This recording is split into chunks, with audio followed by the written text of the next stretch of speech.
Bonjour, je vais parler de l'épisode 18 de Flash.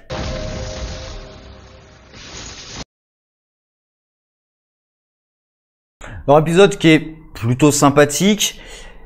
Si je devais donner un défaut principal, c'est qu'en fait on apprend quasiment rien. C'est-à-dire qu'on va découvrir comment s'est déroulée la rencontre entre Nora et Eobard Thawne, mais à la fin, on n'apprend pas vraiment les raisons qui ont motivé son arrivée dans le passé. J'ai envie de dire, par contre, ce qui est peut-être intéressant, c'est le non-dit, puisqu'à la fin, elle dit à son père qu'elle lui mentira plus, qu'elle va tout lui dire, etc., etc. Mais j'ai l'impression qu'elle continue à lui mentir, puisque elle n'est pas venue là que pour voir son père. Et d'ailleurs, même Barry devrait en être conscient, puisque sa volonté de frapper le satellite de la saison précédente, clairement, c'était une idée de Thawne, avec un objectif derrière. Pareil, le simple fait qu'elle soit là pour arrêter Cicada, pareil, elle a d'autres objectifs. Et ça, elle en parle jamais. Et on voit jamais de discussion entre Thawne et elle à ce sujet-là. Puisqu'on en a vu certaines où il parlait de sauver son père ou ce genre de choses. Donc, je pense qu'ils avaient un projet. Enfin, Eobard Thawne, clairement, il a un projet. Et je pense pas que c'était que Cicada. Cicada, c'était une étape parmi d'autres. Et le plan plus général, qui je pense va s'inscrire dans le crossover de la saison suivante, c'est la Crisis. Dont on voit un passage, on voit juste vite fait à la fin une vidéo de Barry, justement, pendant la Crisis. On imagine en tout cas que c'est pendant la Crisis, le moment où il a disparu. Voilà, donc il y a toute une partie, on sait toujours pas quel est l'objectif vraiment de Eobard Thawne. Pourquoi Nora est précisément revenue dans le passé? Il y a plein d'éléments comme ça, on ne sait pas du tout. C'est peut-être ça le plus intéressant en fait. Donc, à voir ce que ça va donner par la suite. Sinon, la partie présent, il y a Barry qui a pris une décision un peu impulsive pour sa fille. Bon, il pourrait rester face à elle et discuter, même s'il l'a mis, là littéralement, il l'a enfermé dans sa chambre. Hein. Il pourrait quand même, avec sa femme, discuter peut-être avec leur fille. Non, tout de suite, on va lire son journal. En plus, ils s'en prennent aussi à Sherlock. Parce que Sherlock leur a pas dit qu'il avait des suspicions. Je veux dire, le moment où Iris a pensé qu'il avait des doutes sur sa fille, elle l'a carrément menacé et tout. Donc, oui, excusez-le de pas vous l'avoir dit alors qu'il avait strictement aucune preuve et rien. Il avait juste un doute. Voilà, mais ça lui retombe dessus. En plus, ils lisent le journal. S'ils peuvent lire le journal, c'est grâce à Sherlock. Hein. Donc, voilà, peut-être un peu plus de reconnaissance, non? Bref, ils lisent le journal. Ils pensent pas à demander à la fille. Bon, finalement, la mère va la voir, etc. Hein. Et à la fin, Barry refait la même chose. C'est-à-dire qu'il prend une décision unilatérale sur sa fille, sans même demander l'avis de sa femme, d'ailleurs. Et de façon un peu brutale. Peut-être un peu de réflexion avant de faire ça. C'est assez violent, quand même.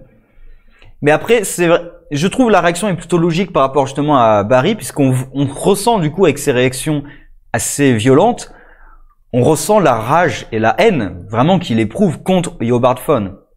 D'ailleurs, quand on avait revu l'épisode où ils se sont retrouvés, encore une fois, la dynamique entre les deux, je trouve qu'elle marche toujours très bien. Et cette haine qu'il y a de Barry contre Thawne, d'ailleurs à la fin, quand on comprend en tout cas qu'il est condamné à mort, c'est jamais dit clairement, mais c'est ça, enfin on comprend qu'il est condamné à mort.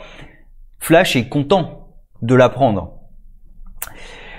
Sinon le cœur de l'épisode, pas grand chose à en dire, hein, c'était sympathique. Il y a pas mal de références justement aux premiers épisodes de Flash, avec le fait qu'elle s'écrase dans un camion. Je m'en souviens plus trop, mais il me semble qu'il lui arrivait quasiment la même chose à Barry. La première fois où il contrôle pas sa force, il se propulse dans un camion. Il y a Thawne qui lui fait son discours aussi. Le même discours qu'il avait fait à Barry, d'ailleurs que Barry lui a refait au début de la saison pour faire vibrer l'avion de mémoire. Et donc il y a plein de petits échos comme ça qui sont plutôt sympathiques. Après il y a peut-être Godspeed qui est pas très bien utilisé, mais en même temps je suis content que ça devienne pas un ennemi principal, puisque ça aurait été un peu une redite. On a déjà eu plein de speedsters, ça aurait été une redite, en plus c'est encore le V9 et tout, donc c'est réglé en un épisode. Au moins c'est fini. Alors Godspeed je connais pas trop dans les comics parce que c'est assez récent.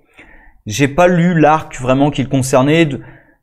De ce que j'ai vu en diagonale, c'est en gros il y a plein d'humains qui ont eu des pouvoirs de speedsters, et il y en a un qui s'appelle donc Godspeed, qui se fait appeler Godspeed, qui est pas du tout mégalo, hein, et qui les tue pour récolter leur Speed Force, ou en tout cas leur connexion à Speed Force. Parce que la Speed Force normalement c'est quelque chose qui existe à part, mais j'ai l'impression que c'est à la fois quelque chose qui existe à part, qui même d'ailleurs dans les images du multivers, ça existe, ça entoure le multivers même. Et c'est à la fois un truc qui existe à part, et c'est aussi un truc qui existe en chaque speedster, j'ai l'impression. Voire parfois on dit que c'est Barry qui a créé la Speed Force le jour où il a eu son accident. Il y a des trucs qui est pas forcément très clairs sur la Speed Force, hein, dans les comics et dans les séries, et parfois ce sont pas très clairs. Mais bref, voilà, Godspeed, c'est pas un personnage que j'ai beaucoup lu, c'est un personnage très récent. Donc là, voilà, il est utilisé comme justificatif sur pourquoi Nora rencontre Fawn, qu'est-ce qui a poussé Nora à faire ce qu'elle a fait, comment est-ce qu'elle a découvert ses pouvoirs, etc. Donc il remplit son objectif, il n'y a pas grand-chose à en dire d'autre, l'épisode était plutôt sympa, il manque des informations, mais justement ça donne envie d'apprendre ces informations, et je pense qu'ils vont les garder en réserve justement parce que ça doit être lié à la Crisis. Donc je pense qu'ils vont les garder en réserve, peut-être pour nous faire du teasing à la toute fin sur le crossover de la saison suivante. Voilà. Et j'oubliais un truc qui a été oublié dans l'épisode aussi, c'est Cicada, qui est complètement absent de l'épisode. Alors, petite référence à lui, mais à lui, pas à elle, au Cicada du passé, quand on dit que Nora est obsédée et excessive, voilà. Mais en même temps, ça pourrait s'expliquer parce que il nous présentait le Cicada du futur comme vraiment le Jack l'Éventreur, et Nora était terrorisée un petit peu par ce Cicada. Mais en même temps, ce Cicada du futur n'existe que parce que Nora est revenue dans le passé. Avant, il n'existait pas. Et là, ils lisent son journal. Or, son journal, il a été écrit avec une écriture spéciale qui ne peut pas être altérée par les changements temporels. Donc là, ce qu'ils lisent, c'est la première version de son passé. Donc peut-être que justement, elle se souvient de Cicada du futur, mais qu'il n'existait pas au départ. Tout ça, c'est des spéculations, mais je pense que c'est cohérent. Ça rendrait cohérent cette histoire de voyage temporel. C'est-à-dire que elle, au départ, ce Cicada-là n'existait pas. Mais là, justement, on lit les entrées de son journal avant que ce Cicada n'existe. Et quand elle est retournée dans le passé, elle a changé le futur, ce Cicada existait, et ses souvenirs donc se sont modifiés, mais pas son journal. Je pense qu'il y aurait une logique, une certaine cohérence à tout ça. Maintenant, il faut savoir quelles sont les raisons précises qui l'ont poussé à revenir dans le temps. Je pense qu'on va en découvrir davantage, peut-être pas tout, mais voilà, je pense qu'on va en découvrir davantage, sur Fawn aussi. Voilà, donc moi c'est ce qui m'intéresse le plus. Le Cicada, enfin la Cicada, du coup, honnêtement, ça m'intéresse pas des masses. Ça peut être bien fait, mais en même temps, pour qu'elle garde le côté menaçant qu'on a réussi à lui instaurer, en montrant que c'était vraiment une sociopathe, elle a même tué son père, pour garder ce côté menaçant, faut pas qu'elle soit trop présente.